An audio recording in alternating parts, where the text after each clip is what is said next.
only thing that he had going for him. So important to note that that was the first thing that he must have researched at the machine shop. Obviously, was the vulture mine, and it saved his life literally just now with just how hard he was microing with those mines. Those mines literally made the difference in that battle.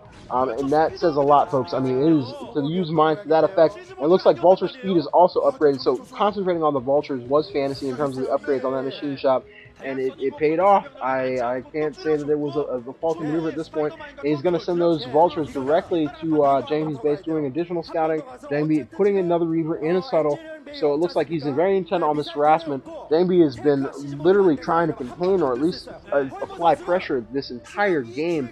And we're seeing some incredibly high-level play out of both these players. Look at that mining right there, additional mining by Fantasy. And here comes the shuttle.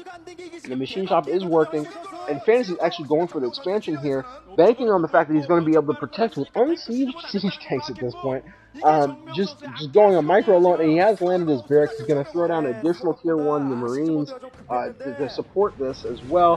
The Reaver is back in play though, so this is going to be extremely difficult. Tank goes down, and actually another Reaver shot lands, but he's got these mines placement. Look at these mines, all the damage that he's doing with the mines. People, this is, wow, what incredible mine play by Fantasy. Jangbi is thwarted, but he runs right into the main with his Reaver. It takes out 2 SCVs. There are Vultures on the field though. He wisely picks up his Reaver. He's gonna ride out, doing his minimal damage, but still enough. With his harassment does expand. It looks like just above his main. So Jangbi in a very comfortable position. It looks like he's out expanded the turn at this point. Looks like Fantasy's been able to take that rear guarded base. It looks like just below his main, so he does have an additional command center running. But as a Protoss player, it's very important to have at least an additional nexus to the command centers that are placed down for by your opponent on a PvP matchup. And it looks like he's actually dropped a Dragoon as well for additional harassment on that expansion. So doing a very good job applying pressure is Jangbi. Just incredible amounts of pressure all over the place. But look at this, we have a Vulture Rush, and he's got some of those probes before they were able to transfer effectively. But at the same time, Jangbi is always a tremendous Scarab right in the middle of that expansion. Tremendous economic damage that's being suffered. Those Vultures are still doing some damage. They're laying additional mines. It looks like there's definitely some damage that Fantasy's been able to counter-inflict. So just incredible amounts of harassment from both players. It's hard to say who's in the lead at this point. I would say probably Jangbi has a slight edge just because of the fact that he's been pushing and pushing and pushing since this match started. He's just playing incredibly well. But these Vultures from Fantasy doing work. I mean, just putting in work. It looks like he's going to send some more down. Look at that timing, though.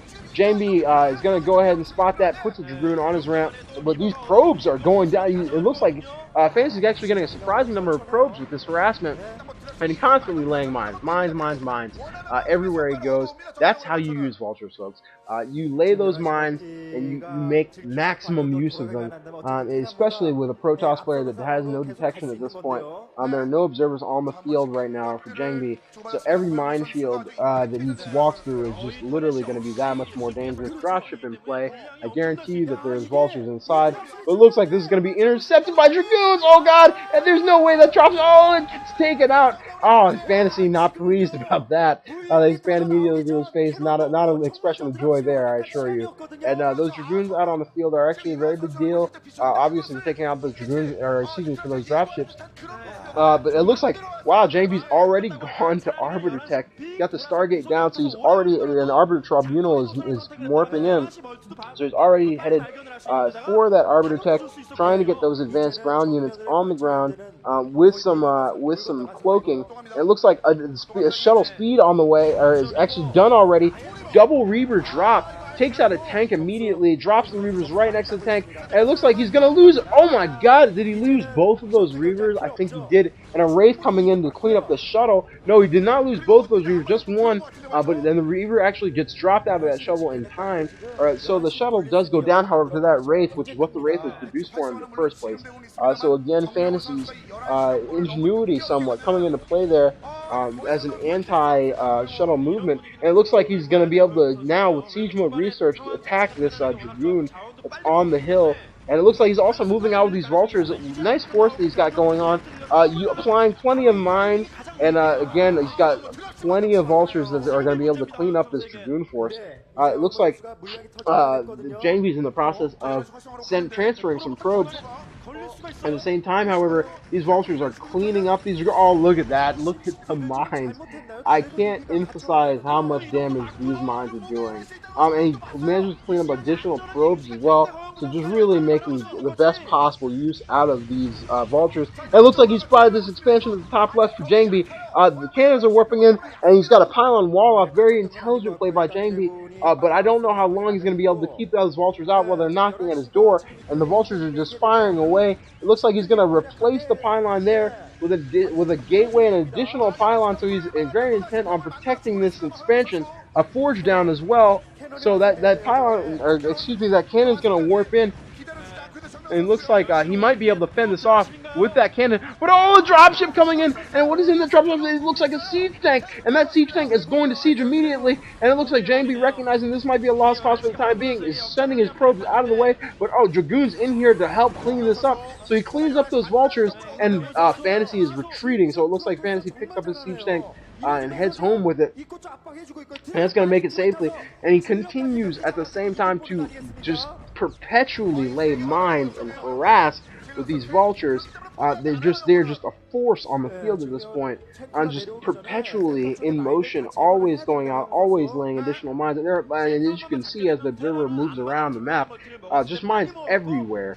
And it looks like Jangbi is actually in the process of, he has secured his main expansion. He's using a zealot to essentially try and eat up the damage from those mines, making it a little bit easier for him to push out of his base or push from his base.